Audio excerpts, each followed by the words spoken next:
Greetings to you, ladies and gentlemen in Radio Land. Welcome to another edition of Deity, Civic, and Peace Education audiovisual series. I am your presenter, Dr. Joseph Tomogalo de Baba Sr., Executive Director and founder of Jan-kolee-ko Artists Theater Incorporated, commonly known as Deity. Happy New Year to all our sponsors, fans, patrons, and supporters around the globe. A special thank you and shout out to all Deity peace advocates in the Montserrado and Maryland chapters of Deity. Thank you very much for believing in justice and peace when millions are undecided to take control of their own destiny. May the Lord richly bless you and your families and make his light to shine upon each of you from this day forth and forevermore. Amen. Today we are on episode 17, and today's title is Thiefie-Thiefie, Jan-kolee-ko, roll, Jan-kolee-ko, Thiefie-Thiefie, Jan-kolee-ko, roll, Jan-kolee-ko. The title is borrowed from the traditional folk behavior modification system developed by Liberians to combat theft and corruption in the Liberian society back in the day. This punishment method reflects the mentality of Liberians in yesterday years regarding the process that was used to reshape unacceptable behaviors in the Liberian society. Hence, to address today's topic, I must first provide a small piece of information regarding the effect of behavior modification in preserving the culture and history of a nation and people. Now, when I talk about behavior modification, when I talk about reshaping behavior, this is a universal process that most societies, including families, parents, use to assist their children, to redirect their children, to redirect the citizens.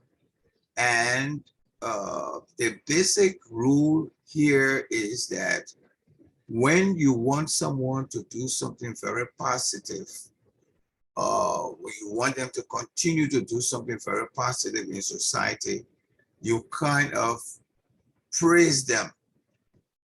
You give them the flowers while they are alive. So in this process of praising the person and also giving them the flowers while they are alive, that encourages the person to do more. It reinforces their positive behavior.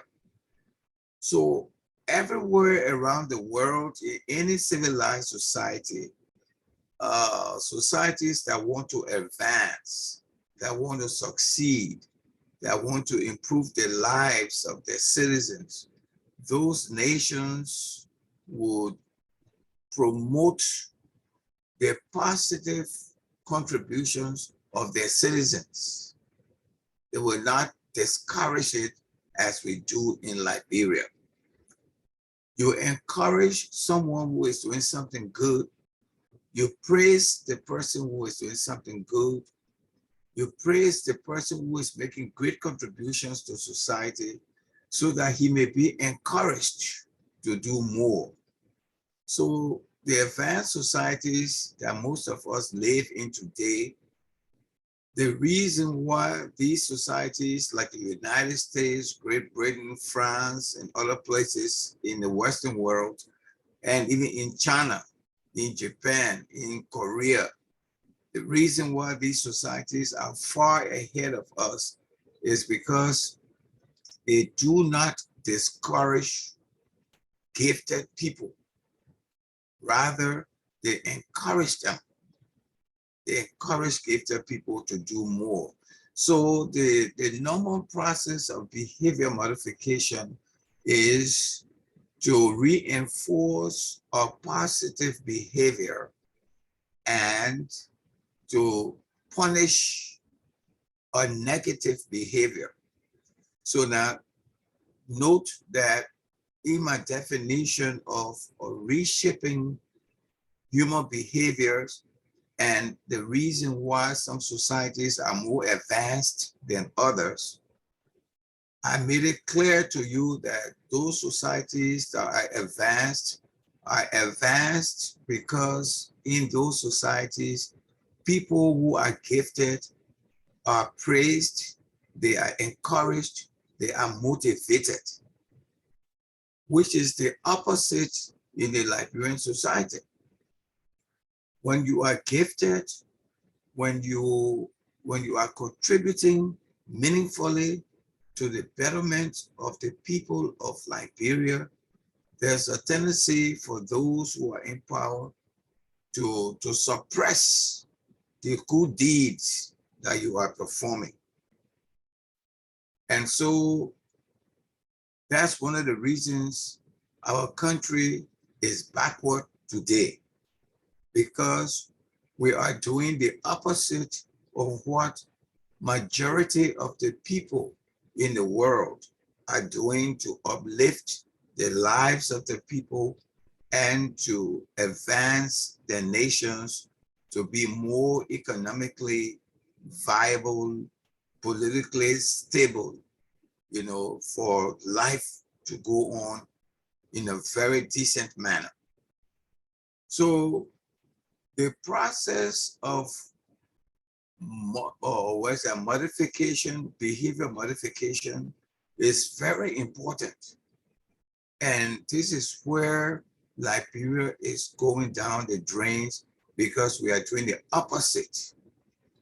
In Liberia, people who steal, people who kill are given big jobs. They are addressed as honorable this and honorable that. That's the opposite in advanced and more stable societies around the world. In advanced and more stable societies around the world, people who commit crimes, people who steal, people who murder, people who do things that are treasonous do not get the opportunity to rise to national prominence in the United States, in Great Britain, in France, in any part of Europe. People who commit atrocities, especially war and economic crimes, are imprisoned. They never get the opportunity to vie for public office and or to be entrusted with public funds. Last week, I gave the parable about the farmer who left his cassava leaves with goat. Who does that? Who does that? You know that goat eats cassava leaves. So you're going out of town and you got nobody else to leave your cassava leaves with, but with goat. And you expect that when you return to the village, your cassava leaves will be intact, not by sight. So this is the same thing with the Liberian society. And until we can realize that the right way to reshape behavior is to punish. By punishing, you reduce unacceptable behavior. The best way to improve our society is for us to reinstate genuine rule of law. And genuine rule of law, what this means is that no one is above the law. That if the president of the country commits a crime, he must face the consequences of his actions based on the magnitude of the crime committed, and also that he is innocent until proven guilty in a competent court of jurisdiction. So the issue about rule of law, the issue about reinforcing positive behaviors so that we can advance, so that those who are gifted may be given their flowers while they are alive. Those things are very, very important in restoring peace and reconciliation in a country. So you see that the Liberian conflict is dragging on and on more than 40 years now because we are doing the wrong thing. No sober-minded people will ever get in line to vote for someone who killed thousands, hundreds of thousands of people. That means you are giving the person the green light. You are reinforcing the person's bad behavior for them to continue to kill more people, for them to continue to steal, for them to continue to take advantage of the poor and the voiceless of society. So there are international and universal rules of governing a nation and a people who are civilized, so that that civilization, that rule of law, that constitution, or the regulations and statutes that were established to address the needs of the people, those things, those instruments, those democratic instruments are very, very important in restoring peace and justice. So as long as there are people in power who have, offended millions of people, who have killed hundreds of thousands of people, as long as you have them in power in Liberia, Liberia will never go forward, because we are going against the universal regulations of instituting justice and fair play, of enforcing the principles of the rule of law. We are not enforcing them. And so we have become like people in the dark ages, people in the jungle. We have resorted to jungle justice, so to speak. So today we are on episode 17, and today's title is Thiefie-Thiefie, Jan-kolee-ko, Row, Jan-kolee-ko. The title is borrowed from the traditional folk behavior modification system developed by Liberians to combat theft and corruption in the Liberian society back in the day.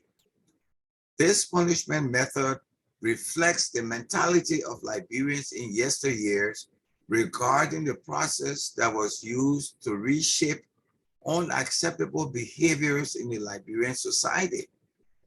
Hence, to address today's topic, I must first provide a small piece of information regarding the effect of behavior modification in preserving the culture and history of a nation and people. So the behavior modification concept, has to do with why, our ancestors told us that, oh, you cannot marry someone who is from the same bloodline as you, and or you cannot eat this type of meat or this type of fish because of certain beliefs and customs that they held. Universally, every civilized society has established norms and values that they cherish. and that were passed on to the people by their predecessors. However, to put our discussion into proper perspective, please allow me to define some key words in our conversation, such as one, civilized. What does that mean? Two, norm. What does norm mean? Norm, N-O-R-M, norm. And three, value. What does value mean? As I explained in previous episodes, the word civilized does not only mean that you are well learned in Western culture and civilization, as most Liberians and Africans are made to believe. Rather, civilization began when man advanced from roaming in the jungle, living separately without any rules and regulations. Wherever night caught him was his home. There were no laws in the jungle. Man did whatever he pleased, and there was no question asked. Therefore, what existed before man became civilized was what I would term jungle justice. In layman's terms, jungle justice is taking the law in your own hands. For an example, eye for an eye or revenge seeking were two common behavior of pre-civilized man. Nonetheless, that behavior and attitude changed when man said, instead of roaming the forest and living as individual families, why don't we build communities and live together? If we do this, then we can protect one another. We can share ideas and work in each other's interests. So that was the concept that started this whole thing about civilization. Civilization meaning that people are now living together. And when people live together, they must have common understanding. So it's not like before when they were living in the jungle, each man was living in the jungle, each man was his own king, each man was his own lawmaker, each man was his own law interpreter, each man was his own executor. And he didn't have any kind of responsibility to answer to anyone but himself. So everybody did what they wanted to do, and things were just disorganized. But when man decided to live in communities, then they began to organize their activities and to also regulate their activities so that the rights of others will not be violated when you are, exercising your rights. So they decided that if we do this, if we get together, if we live together, then we can protect one another. We can share ideas and work in each other's interests. So the basic reason for establishing a nation is for the people to protect one another, for the people to share ideas as Liberians. What can we do to make our country better? Because every nation is competing with the other nation. So how can we work together to protect each other's interests? Are those things that were the basic, or thoughts of man when they began to live in communities. And living in communities, that began the process of civilization, because the word civilly means town dweller, it means a city. Okay, like the way you say civilians, like that city. Also, universally, no two human beings are alike. Each of us is different in our own unique ways, and it does not matter whether we are from the same ma and pa or the same ethnic group, or even if we speak the same language. That doesn't make you and myself to be alike.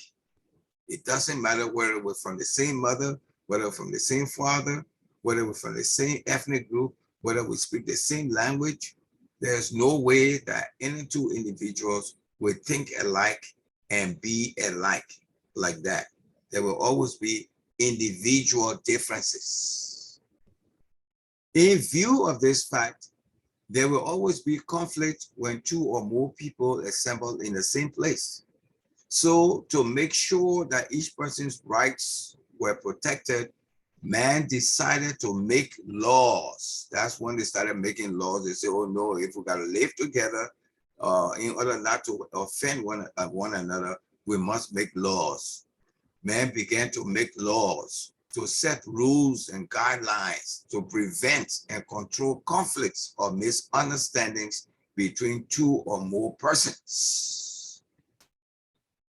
Consequently, the concept of rule of law, which dictates that no one is above the law in any given society, came into being and was upheld by our predecessors to govern themselves. So now they said, well, since there are individual differences, if we come together, there will always be confusion and things. Let's make laws that will address those things that may bring about conflict among us. And in the process of doing that, they developed the concept of the rule of law, which states that no one is above the law. So the law is blind, a blind justice. Like at the Temple of Justice in Morovia, you will see a statue there with a lady with a blindfold, and she's holding a scale, you know, that she tries to balance this while blindfolded, because justice is supposed to be blind. And the concept behind the entire Liberian nationhood with respect to the governance system is that there should be rule of law, which isn't existing in Liberia right now, technically. So this is where we are now. So what has happened over the century plus that Liberia has been in existence is that we have retrogressed from being people who are obedient to the law to being people who are disobedient to the law. And when you are disobedient to the law, there is no way that you can have peace and harmony in that society. So one of the reasons why we're not having peace and harmony in Liberia is because people are not adhering to the dictates of the law, the Constitution, etc. So the concept of rule of law, which dictates that no one is above the law in any given society, came into being and was upheld by our predecessors to govern themselves. And that continued until now when we decided not to. So that's why we're going through what we're going through. Man felt this was the only way to ensure that the powerful and the rich did not bully the disadvantaged, the voiceless, and the poor of society. Even in the Holy Bible and Quran, God designed some basic rules to make sure his people lived in peace and harmony. For instance, God designed the 10 Commandments.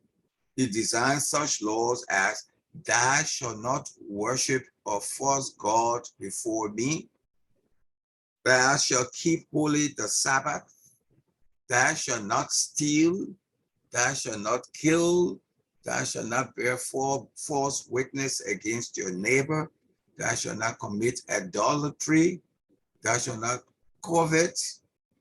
Obey your father and your mother, so your days on earth may be long. 9, you must not take the name of God in vain. And 10, you must not commit adultery. Adultery meaning to not create an image, to worship an image as a God. So let's go over these laws that God gave us that form the basic fundamentals of any legal practice around the world. One, he said, thou shalt not worship a false God before me. So he is a jealous God who wants us to worship him and no other God. And when Liberia was established, even before our ancestors came from East Africa, from the Sudan, and traveled to where they came today, they went to the high priest to pray for them. So for the high priest to pray on their behalf to God, for God to give them a free land where they would be free. And that's how we got the name Liberia, which means the land of the free. So they had to pray to our God, and that God still exists today. But how many people really believe in God as they do in the false prophets going around paying for quote unquote holy water, paying hundreds of dollars for holy water for some human being to fool you and say they're giving you holy water and all of that? One of our episodes will address these kinds of things in the Liberian society. But that's one. Then keeping holy the Sabbath, setting aside a special day where you acknowledge the presence of God, to know that he's around, that he will always be with you. But we have forgotten, people have gone into dark practices, ritualistic killing, cutting body parts from people, thinking that would make you rich forever and or that will keep you in power. We've seen over time how leaders of Liberia, some of them don't even have graves, no graves. They gather so much money that today, where that money has gone, nobody knows. Nobody knows, not even their wives and their children and their grandchildren. God tells us, thou shalt not steal. But look how we have made stealing a profession in Liberia. It's a profession. People take pride in that. Thou shalt not kill. Look how many people we have killed and how many people will continue to kill. Thou shalt not bear false witness against your neighbor. Look how many times you lie on your own brothers and sisters just for a job and or just for daily bread. Those things that we're doing, those things are completely against the law, against the laws of the Lord, against the laws of the land. Thou shalt not commit adultery. How many people running behind their friends, women, and doing this and doing that? Thou shalt not covet. How many people are being poisoned in Liberia because of the jealous of their colleagues, they jealous of their friends at the place of work, and they poison them, they kill them so they can take the position. All those kinds of things. We're not obeying our parents, we're not obeying older people, we're not respecting them.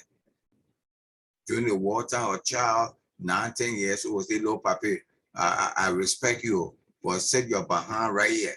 You know, those kinds of things. Those kinds of things bring curse upon the land. They bring curse upon the land, whether you believe it or not. But you will feel it. You will continue to feel it until you do what is right. Until you do what is right. These laws are known as the 10 Commandments, and they constitute the base of any legal practice in the civilized nation across the globe. Therefore, we will delve into each commandment to relate them to our present-day life situations in Liberia and abroad, just as I did a few minutes ago. The other two words I want us to tackle quick are norm, N-O-R-M, and value. Or norm is a standard that is set for everyone to adhere to. It is a custom, something we do on a regular basis, or a model that we follow to achieve a desired goal.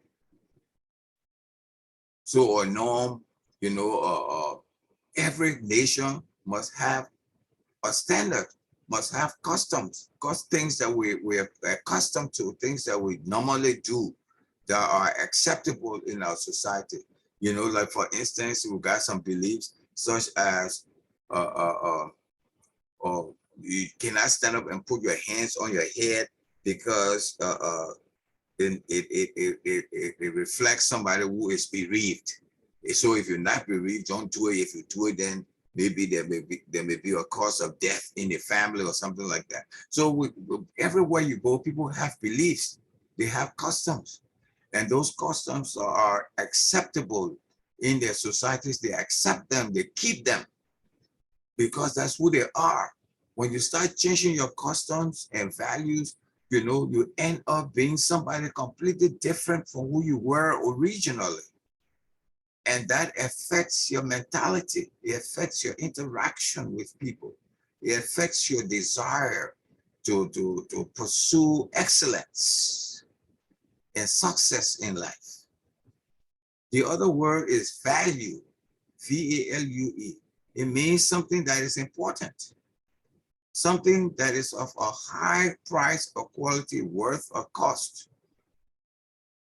Thus, having defined rule of law, norm, and value, we can now focus on what today's topic is about. One of the laws or commandments God instructed us to obey. Thou shalt not steal. We will also briefly discuss what happens when you or a nation and its citizens outrightly disobey God's commandments, and or when a nation's leaders normalize stealing as a norm or value of its society. So we'll come to see what happens when you decide, when the leaders of the country, when those who are entrusted with state power and that have access to the coffers of the country, when they begin to steal, to take money that doesn't belong to them, and also to deprive the citizens, the taxpayers, of their rights and privileges, things that they need, like hospitals, well-equipped hospitals, well-paid doctors, good roads, good schools, well-paid teachers and educators.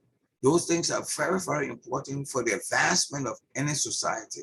And unfortunately, the stealing that's going on in Liberia is really, really affecting, you know, the different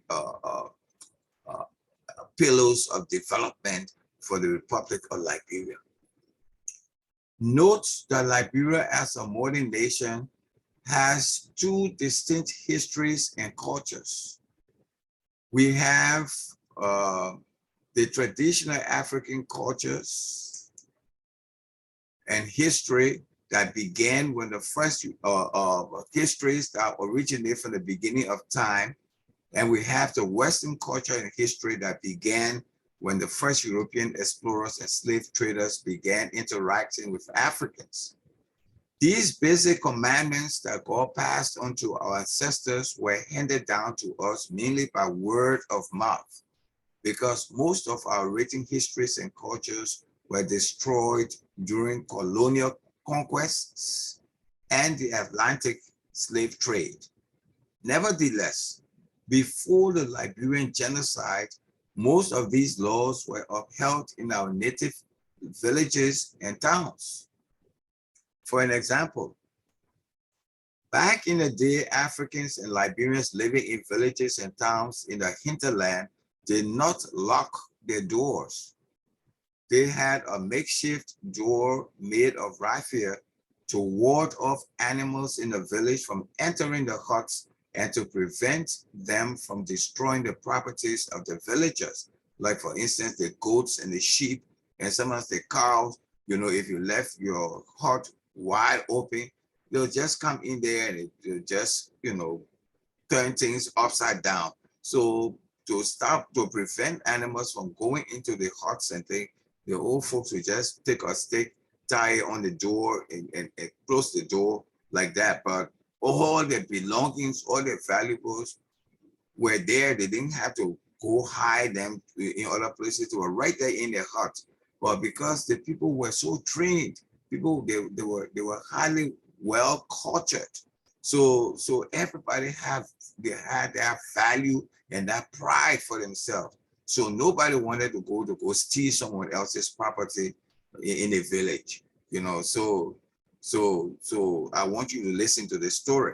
So they had a makeshift door made of raffia to ward off the animals in the village from entering the huts and to prevent the animals from destroying the properties of the villagers.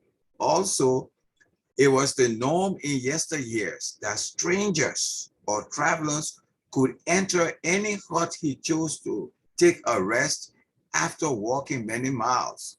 He could also make himself feel comfortable by searching for food above the fire hearth, where pounded rice and dried meat, fish, pepper, salt, and other ingredients hung in the food pantry to prepare something to eat before the hosts returned from their farms.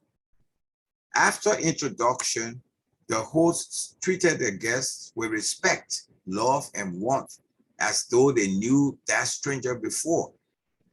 Hence, very seldom did people go pillaging the belongings of others simply because there were no solid security locks on the doors of the huts in Liberian and African villages. Now, the reason for that, now, as I was saying, so back in the day, if you traveled from Grand Chile, and that used to happen a lot between the Grebo and the Crown people. The Crown people would travel all the way from Grand Chile. They would travel for weeks and would be passing through Grebo towns and things. And every time they reached to a Grebo town, when they got late or they were tired, you didn't have to know the people. Our tradition was such a way that you were supposed to entertain, to welcome strangers. So our people, when they went to those Grebo towns and things, some of the Grebo people would be on their farms, but they would just go open the door, go in, they would go look for food to eat, they would make themselves feel comfortable. And when the Grebo people come, the tattoo or Nawie, they will talk to them because, Crown and Grebo, Crew, Bassa, they understand one another, even though they have variations in their languages and all of that. And also because they are also related, blood related people or ethnic groups in Liberia. So they have a common history where they know that they are from one ancestry. So they know that. The old folks knew that. So when they saw, when a grown man saw a brown man, it was like, oh, it's just like your brother coming from, from the United States and coming to Liberia to visit you. And the way how you welcome him, that's how they would.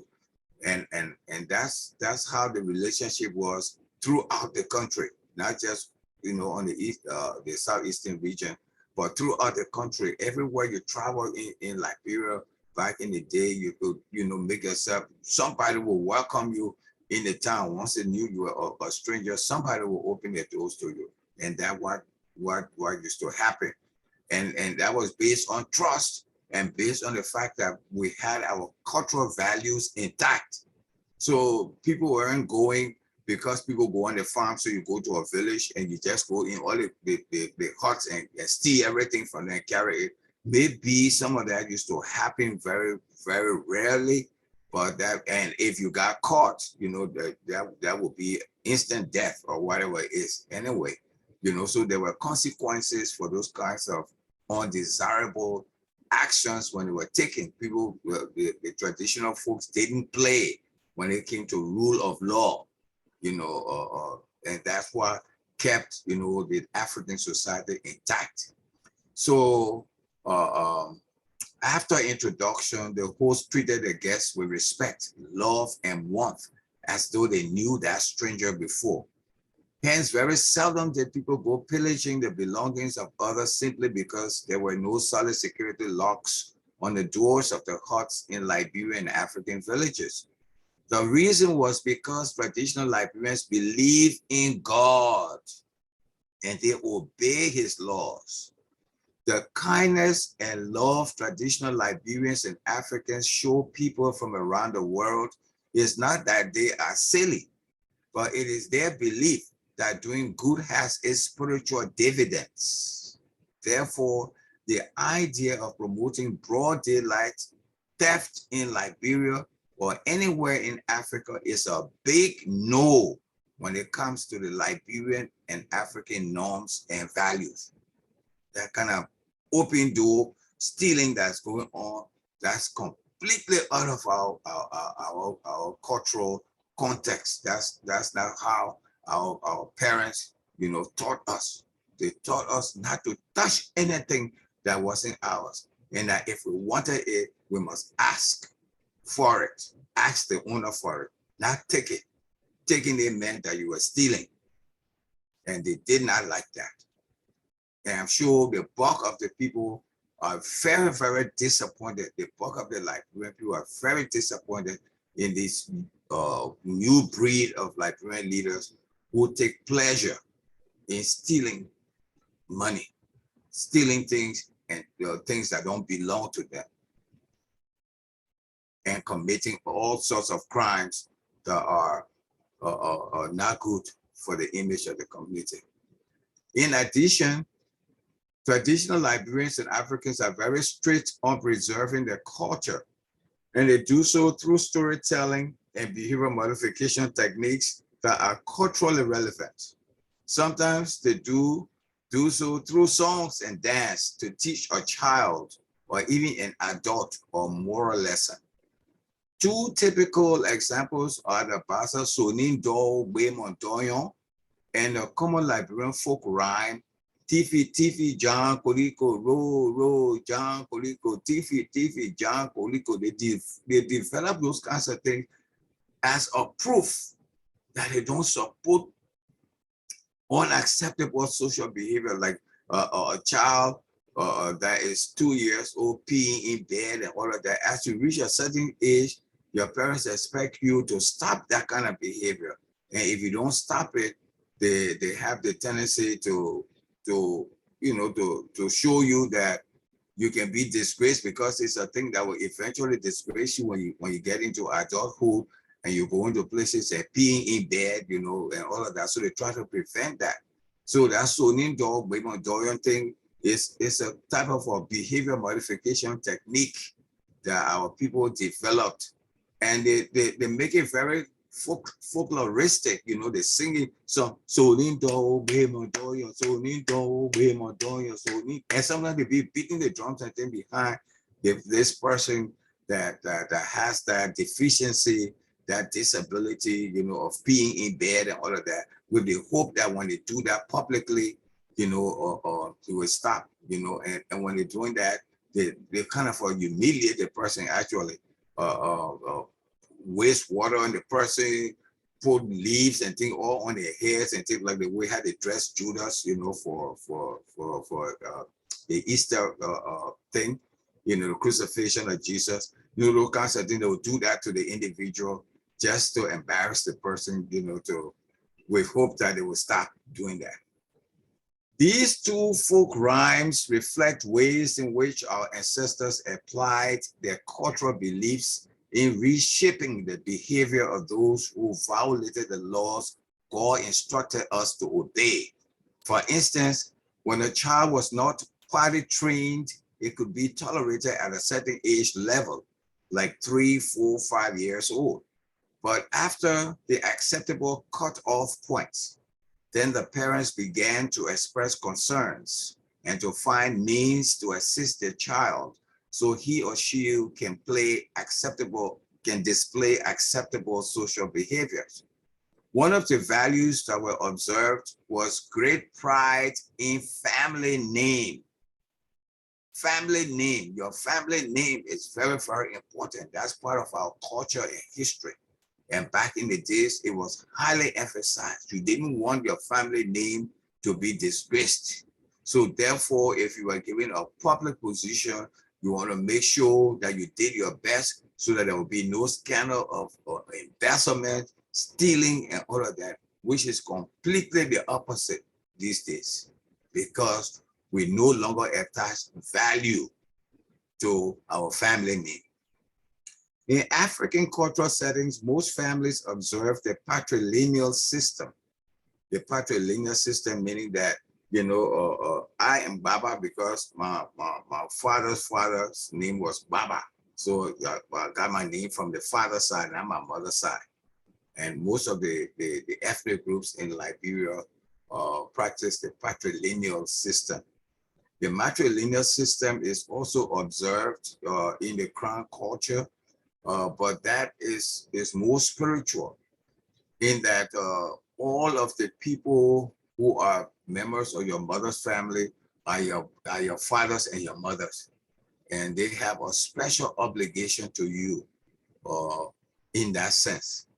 But here we're talking about family need, and it's very important that people realize that the things that you are doing, you are destroying the name of your family, and that someday it will reflect on your children, your grandchildren, great grandchildren, etc. You know, so in African cultural settings, we go from the father's family tree. Therefore, each family treasures their family history and customs, and the name that is associated with the family.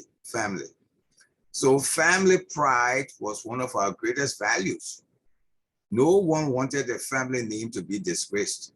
Therefore, it took guts for a family to bring to light the unacceptable behavior a family member was persistently carrying out, like peeing all the time. So most of the time, they didn't want to do that because they say, oh, that Baba boy can pee in bed or so thing. They didn't want that.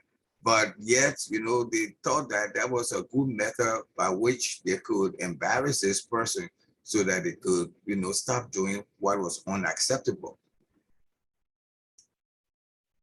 However, when parents got fed up with their 14-year-old peeing in bed every day, they would one day dress the lad up with straws from the nearby bushes or dress him up in regularly clothes like an empty rice sack, spill water all over his body and chant, Sonindo Bemondoyo, Sonindo Bemondoyo. Passers-by sang and danced to the rhythm of the Sonindo beat. Some beat drums, clapped their hands, and they jeered at a disgraced child as they paraded and mocked him in the neighborhood. Thiefie-Thiefie Jan-kolee-ko started in the same way as the Sonindo rhyme. Stealing constantly and being in denial mostly led to fed-up parents dressing their roguish child in sackclothes and parading him in the neighborhood to reveal his roguish behavior. Therefore, these rhymes did not come into being just for fun. Instead, they were ways our ancestors felt they could help individuals who had certain troublesome behaviors to get rid of those unacceptable behaviors outside of the national legal system that might incarcerate them when found guilty. So most of the time, there was just a way of the family intervening with that Sonindo Bemondoyo thing, or with Thiefie-Thiefie Jan-kolee-ko roll. They felt that it was better for them to do that in the community so that people will be aware that there was a rogue around, and or also so that would, help that individual to realize that if he did that or wherever he went, people would look at him as being, somebody that is not, trusted, that's not trustworthy. Even in our modern day society where the Western legal system is practiced, stealing is a serious crime, especially when it involves public funds and resources. These days, because our culture has eroded so badly, people no longer take pride in their family name and heritage. Before then, each child was recognized and identified by his family name. In every community in Liberia, the children were described by the homes and families they came from. For an example, all my siblings and I were described as Jack Baba boys, sons, daughters. Any misbehavior we performed in public was captioned under your family name. For instance, if I did something wrong, it would be that Baba boy did so and so. Whatever you did wrong reflected badly on the family's image. But if it were an achievement like graduation from college or high school, it was, man, I want my children to be like Jai Baba's children, So that was the kind of atmosphere we grew up in. Well, we grew up in a competitive atmosphere, where we did the best we could to promote the image of our country, our family, and the home from which we came. So the aim of every family, therefore, was to bring greater pride and success to the family, but not to disgrace your family name. Most times when we went out to visit a friend, our friend's parents will interview us. They will ask, what is your name? Who are your parents? They will ask their son or daughter, where do you know this boy or girl from? Our parents were very strict about whom we affiliated with because they did not want their family name to be disgraced. Today, CAT has licked the faces of Liberian politicians. They no longer care about whether their actions are a disgrace to their families, friends, alma maters, husbands, wives, children, churches, mosques, etc. They just go on stealing non-stop, that they have become notorious Thiefie-Thiefies, Jan-kolee-kos. Why do you think our ancestors complained about stealing in the Liberian society? Why do you think they developed the Thiefie-Thiefie, Jan-kolee-ko rhyme? And how did this folk rhyme help to curb stealing in the Liberian society? Thiefie-Thiefie, Jan-kolee-ko worked if Liberians were still attached to their cultural norms and values. But once they were influenced by different cultures and ideologies, the entire track changed. For instance, Liberians no longer view stealing as an abomination or an offense not only to the Republic of Liberia, but as an offense in God's sight. Instead, now, Liberians glamorize stealing as a national achievement, and one earns the quote-unquote honorable title based on how much one fills his private pockets with stolen funds that were allocated to build and equip hospitals, schools, pay teachers, medical doctors, nurses, construct paved roads, build effective communication systems, and create job opportunities for millions of Liberian youths. Look how many people are being affected by that stealing behavior. Stealing from government coffers to enrich oneself has diminished Liberia's international status from a trailblazer to the least and poorest nation in the world. One reason stealing has multiplied in Liberia is because we, the people, whose meager resources or handful of individuals are stealing, heap praises on our suppressors as if they are providing us the entire world.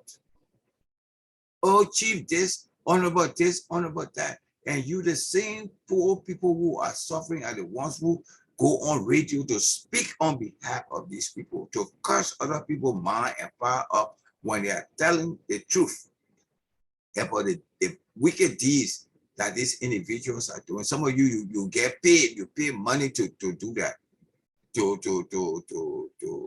to bear false witness against your neighbors, to covet your brother and sister because they're more successful than you are. The grand thievery of these national overseers affects our daily lives. Their stealing causes millions of Liberians to die from curable diseases like malaria, measles, fevers, high child mortality rate, lack of pliable motor roads, lack of vocational and technical institutions where the youths of Liberia can attain skills they can use to integrate in mainstream and post-conflict Liberian society. Yet, these are the so-called honorables that make the headlines in national news. They are the ones that receive full and unguided press coverages than patriotic Liberians who make sacrifices to keep the good image and name of Liberia afloat on the global scene of the Community of Nations. How many times do you see the Liberian press writing an article about all the things that I've done for the past 49 years, promoting the history and culture of Liberia. How many times do you see that? But it's very simple for them to just write articles about Prince Johnson, to write articles about Ellen Johnson Sirleaf, to write articles about Charles Taylor, you know, all these people who committed atrocities and all of that. They get all the press coverage. When I go to a local newspaper to ask them to publish something about a cultural event that is taking place that will promote the image of Liberia, the newspaper owners ask me to pay money. They ask me to pay money. You got to pay money for this thing to be done. In the advanced societies and things, people like us who have special talents and who have done a lot of things for our country and people, the press people come to us to ask for interview, to ask what we're doing next, what is it that we want, how we want the society to go. The same attitude with people who want to be president, like what he name, Cummings and other people. They have that attitude that they don't even want to talk to people like us who have contact with the ordinary people and who know the history and culture of the country. They prefer to sideline people like us. Even people in government do that. And as a consequence, they get hit, you know, with all of these hurdles because they just don't know how to address them. And you cannot just learn everything in a classroom. And unfortunately, we don't have the right classrooms. We don't have the right educational system for our people, so they don't know about the country anyway. You know, so now you got people who are ruling the country but don't know what the country is all about. So they are the ones that receive full and unguided press coverages than patriotic Liberians who make sacrifices to keep the good image and name of Liberia afloat on the global scene of the Community of Nations. I give you an example. In February of 2022, the Country Artists Theater had a cultural festival in Harper, Maryland County. The Liberian News Agency was contacted. They never bothered. The Minister of Information and Cultural Affairs was invited. He never even bothered to even respond. That's the kind of thing that I'm talking about. That is, you know, killing the country. You know, good things that people are doing are not promoted. But these people that steal your money, that do this and that, when they say they're coming to Painesville today, the whole place full. Well, go and have a cultural program and see how many people will even turn out. You know, so your values are misplaced. The values of the Liberian people are misplaced. They focus and give more attention to things that will destroy them, things that will suppress them, than those things that will liberate them. You know, and the liberation can only come if you get to know yourself, so you get to know who you are as a Liberian, as an African, and how can you address the circumstances that you are faced with in your country. So Liberia is in a deep and serious jam. Liberia is now at a crossroad where it no longer can afford to go 6 or more additional years under a leadership that lacks the know-how to turn things around rapidly. Liberia has reached the stage where it's now time for the citizens to join hands to sing Thiefie-Thiefie, Jan-kolee-ko, and to dance to the rhythm of the rhyme as they put our roguish brothers and sisters in full view of the international community to reveal their criminal acts. It's time for us to sing Thiefie-Thiefie to those people, not to call them honorable, but Thiefie-Thiefie, Jan-kolee-ko. It is time for passive resistance, or what is called civil disobedience. Civil disobedience does not require any violent act. Rather, it calls, all it calls for is to remain calm and not to give any attention to those who squander the resources of Liberia. When you stop going to work because you do not get paid as regularly as the big shots do, and when the wheels of the nation gets paralyzed, it may be a wake-up call for Liberian government officials who are in the habit of stealing. Also, calling for their resignation and or to vote them out of office, and by not attending any of the political rallies will send a clear political message that enough is enough. Please join me as we chant the Thiefie-Thiefie Jan-kolee-ko rhyme. When I say Thiefie-Thiefie, you say Jan-kolee-ko. When I say roll, roll, you say Jan-kolee-ko. Thiefie-Thiefie, Jan-kolee-ko, roll, roll, Jan-kolee-ko. Indeed, you can realize from this episode that we Liberians have drifted significantly from our history and culture. And what is happening in Liberia today with respect to the high illiteracy rate, food insecurity, economic hardships of millions of Liberian youths, etc., are direct results of Thiefie-Thiefie Jan-kolee-ko, period. Therefore, it is high time we appreciate our culture and history, because through this process, we will realize who we are as Liberians and as Africans. A hint to the wise is quite sufficient. Thank you. Ladies and gentlemen, thank you for your attention. Thank you for your support. This brings us to the end of episode 17, Thiefie-Thiefie Jan-kolee-ko. Have a pleasant week. This has been your producer and director, Dr. Joseph Tomongalode Baba, Executive Director and founder of Jan-kolee Artist Theater, saying goodbye for now.